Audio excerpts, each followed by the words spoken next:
Pamilya contract stars na mapapanood natin sa GMA Network sa 2025. Ang mga kapamilya stars na ito ay nananatili sa network at sa talent agency nito, ang Star Magic, habang gumagawa ng mga proyekto sa Kapuso Network. Wala nang mga araw na ang mga contract star ay eksklusibong makikita sa isang TV network lamang. Ang pader ng pagiging eksklusibo ng network ay sa wakas ay tapos na. Napakasarap nga na makita ang ilan sa mga paboritong bituin na tumalon mula sa isang network patungo sa isa pa upang gumawa ng ibang mga palabas.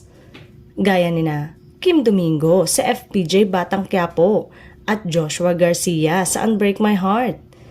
Sinong mag-aakala 5 years ago may mangyayaring ganito at ngayon nagpapatuloy pa ang pagpapalitan ng mga bituin sa paraming Star Magic talent na nakatakdang lumabas sa mga pangunahing Kapuso teleserye sa susunod na taon. Sa kasalukuyan, nasa top rating series si Joan Bascon, ang asawa ng asawa ko na 9 na buwan ng on-air.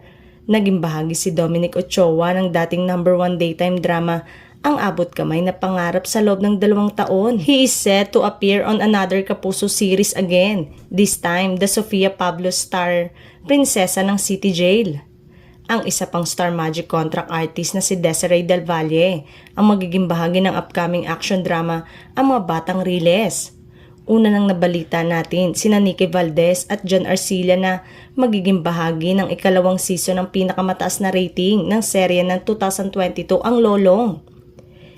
Sila ay isang Star Magic artist at kasalukuyang napapanood sa GMA Network.